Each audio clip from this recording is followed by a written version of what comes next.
आदमी कि भाई अजीम आदमी है आप। अजीम आदमी है, कोई बड़ी बात मुझे भाई अपनी एक गलतियां एक और मानना। एक ऑब्वियसली मुल्तान सुल्तान जीत गई, मगर अगर कल कराची जीतने में कामयाब हो जाती तो सबसे ज़्यादा शायद बात 2 के मोहम्मद रिजवान की सेंचुरी है, बट सबसे ज़्यादा बात होती मोहम्मद रिजवान के स्लो स्टार्ट पे, जो कि कमेंट्री में साइमन डूल ने भी जिसको 10th ओवर पे मेंशन किया कि मोहम्मद रिजवान स्लो खेल रहे हैं।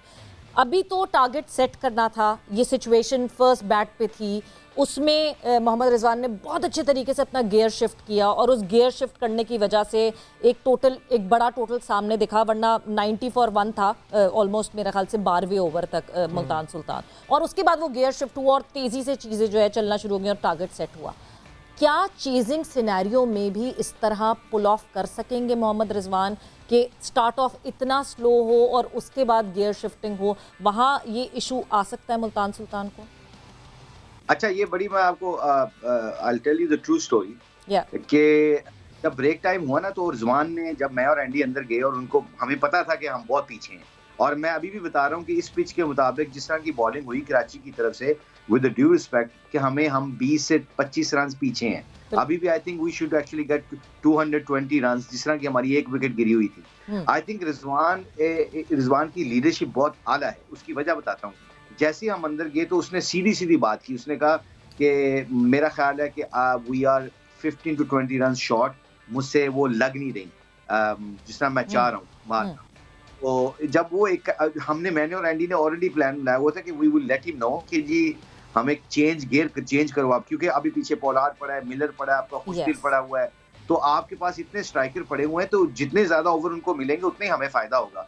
तो हम ये सोच के मैं और एंडी अंदर गए हैं। तो जैसे ही अंदर गए तो रिजवान ने जब ऑनेस्ट बात की और राइली रोसो भी उधर खड़ा था, तो फिर हमने कहा रिजवान ने कहा I am gonna go for it now.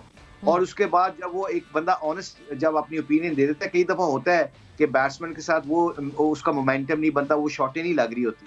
फिर जैसे ही आपको पता है कि गियर शिफ्ट किया रिजवान ने, तो उसके बाद आपने पता है उसने चौके भी मारे, छक्के भी मारे। बट हैविंग सेड दैट, आपका पॉइंट ठीक है सवेरा, कि आपको जब आप चेज कर रहे होते हो तो चेज के ऊपर आपका माइंडसेट टोटली डिफरेंट होता है। Some time when you setting a score ना, सम टाइम आप 1-2 ओवर इसलिए भी ले जाते हो कि कोई बात नहीं, अभी वो पड़े हैं ना पीछे, तो आपका वो मोमेंटम आप कई दफा वो पीछे ले जाते हैं। इस मॉडर्न क्रिकेट में जब आपके हाथ में, जब पहली, for example as a coach बता रहा हूँ, अगर पहली बॉल पे आपको चौका मिल जाता है ना, तो यू मेक श्योर कि आपका वो ओवर फिर 9-10 का जाना चाहिए, फिर वो 7-8 का नहीं जाना चाहिए, क्योंकि वो 3-4 रन का डिफरेंस जो होता है ना, वो फिर आपको फिर अगले ओवर में पीछे ले जाता है। सो आपने बड़े मैथमेटिकली खेलना होता है। सो हैविंग सेड दैट कि Rizwan he was very honest, ऐसा उसको भी पता था कि हम 15 से 20 रन ऑलरेडी जब हम ब्रेक में गए थे पीछे हैं, और हमने इस मैच में भी 15 से 20 रन पीछे किए।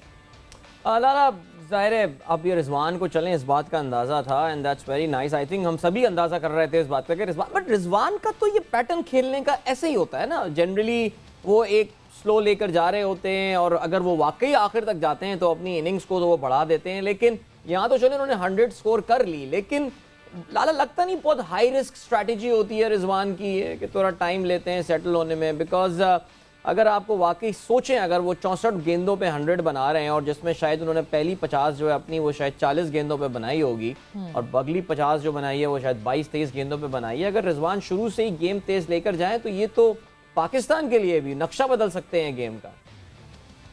अभी कुछ प्लेयर होते हैं वो टाइम लेते हैं इनिंग बिल्ड करने के लिए, और उन्हें अपने ऊपर इतना बिलीव कॉन्फिडेंस होता है कि उन्हें पता है कि वो बाद में कवर कर जाएंगे। देखें, जैसे बाबर हो गए और रिजवान हो गए, इनके साथ एक प्लेयर ऐसा होना चाहिए कि ये अपनी इनिंग भी बिल्ड करे, प्रॉपर क्रिकेटिंग शॉट्स खेले, क्योंकि इनका गेम डिफरेंट है, और सामने वाला जो बैट्समैन है वो खुल के फिर 6 ओवर का फायदा भी उठाए। तो मेरे ख्याल में देखिए, रिजवान और बाबर में ऐसे कुछ बहुत ज्यादा मुझे फर्क नहीं लगता। इनिंग दोनों ही बिल्ड करते हैं अपनी। रिजवान को अगर देखा जाए तो रिजवान पहले की निस्बत बेहतर से बेहतर कर रहा है चीजों को, और उससे एक्सपेक्टेशन उतनी ही बढ़ रही है। वो माशाल्लाह से कंसिस्टेंट अपनी परफॉर्मेंसेस के अंदर है।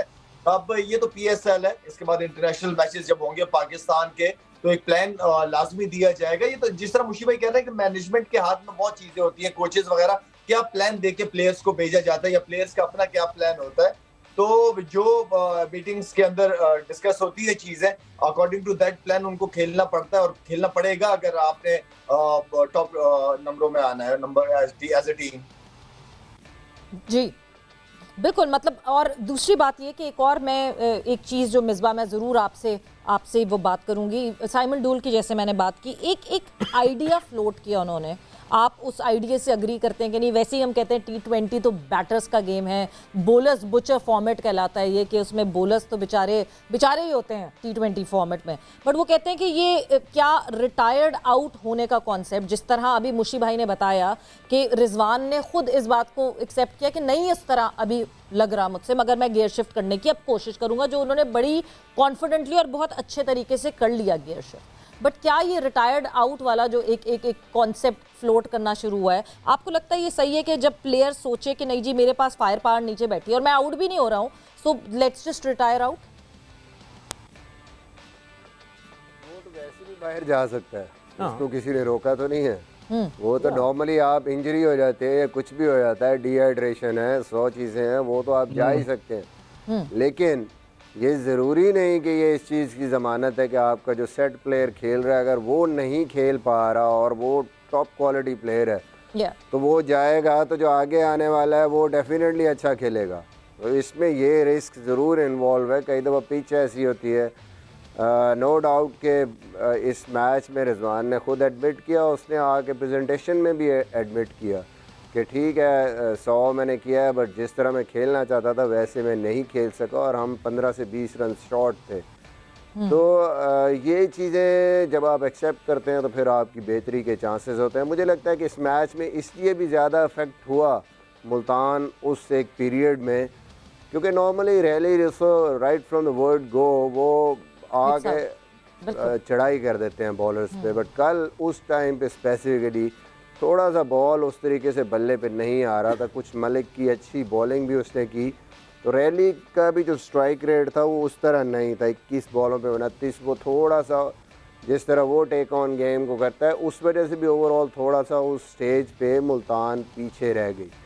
बट ऑब्वियसली आपने जो बात की है, मुझे लगता है फ्यूचर में पता नहीं क्या क्या चेंजेस आएंगी। अभी MSL में ये था कि 30 रन पे वैसे ही बैट्समैन को हम लोगों ने उसमें रखा हुआ था जी कि डिक्लेयर कर देंगे, तो वो एक और उसमें आप डिफरेंट तरफ गेम चली जाती है कि रिसोर्सेज आपके पूरे यूज़ होते हैं, फिर नीचे वाले प्लेयर आते हैं। तो ये मुझे लगता है फ्यूचर में कहीं नहीं क्रिकेट में ये सारी चेंजेस ध्यान में रखें, मुतवक्के हैं, कुछ ना कुछ होता रहेगा। नहीं बिल्कुल एब्सोल्युटली। इफ यू रिकॉल सवेरा, एक टूर्नामेंट हांगकांग क्रिकेट सिक्सेस हुआ करता था, उसमें भी आई थिंक 30 रन बनाने के बाद एक प्लेयर जो है वो रिटायर्ड हो जाया करता था और फिर बाहर चला जाया करता था। इवन अभी जो 12वें खिलाड़ी वाली बात हो गई है कि 12